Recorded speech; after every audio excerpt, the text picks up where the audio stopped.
Live from Fargo and serving you on TV, online, and on the go. This is Valley News Live at noon. It's a day of cleanup for thousands of people across the valley as storms ripped through overnight and this morning. Now, this is what some people were up against in south central North Dakota. This video shared with us is a twister near Ashley in McIntosh County. We're told there are no reports of any injuries, but the sheriff says buildings were destroyed on several farms. A downed power line started a fire in a South Fargo backyard. Fire crews were called to the 1900 block of 16.5 Street South around 8:30 this morning for a call of the fire.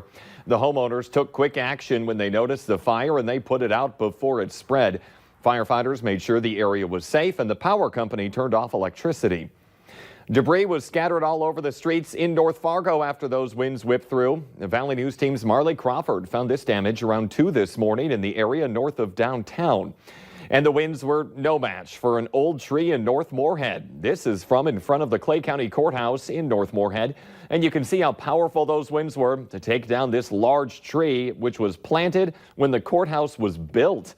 And taking that live look outside now, a lot calmer, blue skies, but that's going to change. Let's check in with Lisa Green. The Valley News Live First Alert Storm Team has issued a weather alert day. That's right. We're looking at more conditions that will lead to some storms and severe weather potential for later tonight. So I'm hoping we don't see the kind of damage that we've been seeing from photos and videos from our viewers. This is another place that had damage in the McHenry area. Barn damage. Body said that he had 3 barns that were blown over or impacted by some strong winds or damaged by those winds. So unfortunately, some big cleanup going on in that area. Looking at our rainfall reports, been getting lots of questions about just how much rain we all had. Here's some of those reports. Lancaster, Minnesota, we had 4.7 inches of rain over the last 24 hours. That's our highest report so far. Hallock was one of those areas too. In the FM Metro, one of our highest reports was 1.54 in Horace, and Grand Forks didn't see as much, only about a half an inch of rain there. And you can access more reports on our website, valleynewslive.com, or head to the Valley News Live weather app. You could check out our cloud cover right now. You could see some of us seeing some more clouds pop up, just a few sprinkles over by Devil's Lake, and check out these temperatures back into the 80s already, on our way to some 90s, some steamy weather that's going to lead to more storms. We'll have your storm details coming up in your forecast in just a few minutes. All right. Thank you, Lisa. We have new information on the killing of a 5-year-old in Eota, Minnesota. Court documents say that the boy's 17-year-old brother pinched his nose shut and then covered his mouth. The incident happened last week in Eota, Minnesota. According to court documents, the teen wanted to stop his brother from crying and throwing a fit. The boy was taken to the hospital and was declared dead a short time later. The teen now faces second degree murder and domestic abuse charges. He will have a hearing in Olmsted County Court on Wednesday. New for you at noon, a Walsh County man convicted of killing his daughter will spend 10 years in prison. 67-year-old Stephen Ani of Adams was found guilty by a jury in January of manslaughter, according to court records. He has since received a 10-year prison sentence. That's the maximum for that charge. Last year in May, Ani was arrested for murder after he shot his daughter, 36-year-old Stephanie Ani, with a rifle after an argument. His attorney argued that the shooting was an accident. We have new information on COVID-19 in the area. The state of Minnesota is reporting 11 new deaths from the virus, bringing the death toll to 1,197. 955 of those deaths happened in a long-term care facility. 338 new cases are reported, bringing the active case count to 3,370. 23,657 people have recovered. In North Dakota, 19 new COVID-19 cases have been reported. 8 of these new cases are in Stutsman County and 6 are in Cass County. No new deaths have been reported and 28 patients are currently in the hospital. In total, 72 deaths have been linked to the illness. There are 482 active cases in the state. More research is showing that the coronavirus pandemic has taken a toll on people's mental health. Researchers surveyed nearly 1,500 adults, and the percentage of those who reported symptoms of psychological distress tripled from 2018 to April of this year. Adults between the ages of 18 and 29 reported distress jumped from nearly 4% to roughly a quarter. Hispanics and those living in households making less than $35,000 a year also reported some of the biggest increases. The experts say there needs to be better preparation for higher rates of mental illness among adults post-COVID-19. It's been 2 weeks since George Floyd died at the hands of 4 Minneapolis police officers. Since then, there has been widespread protests around the world. Today, the final memorial service will be held for Floyd in the city where he grew up.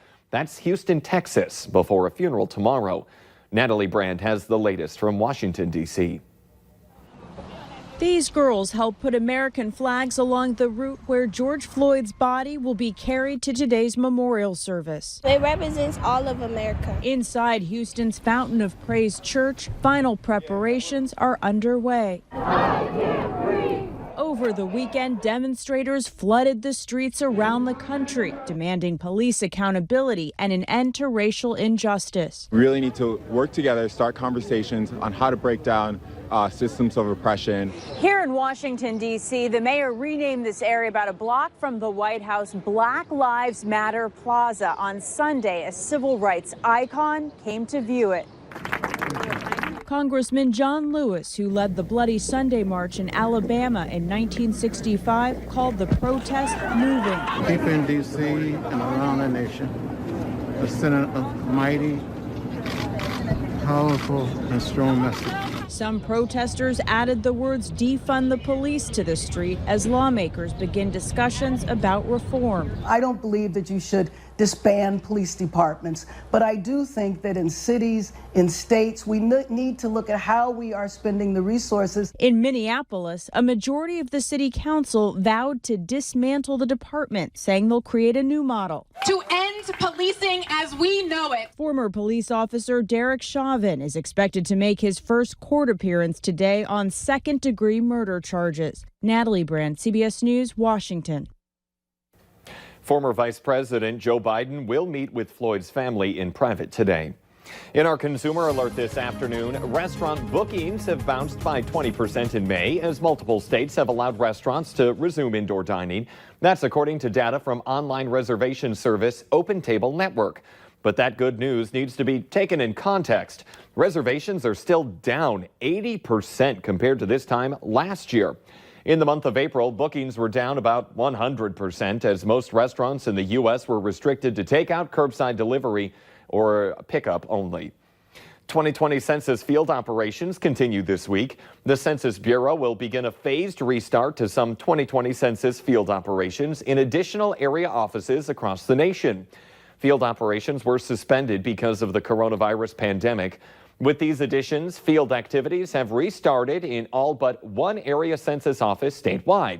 Census Bureau officials are coordinating closely with the Navajo Nation on the safe resumption of operations in Window Rock, Arizona. Coming up here at noon, skin-irritating masks. With more people wearing masks, they're also noticing more acne or other skin conditions forming. Find out how to avoid them. But next, Lisa Green is in with a check of that hot, steamy weather we have right now and when it will cook up some storms.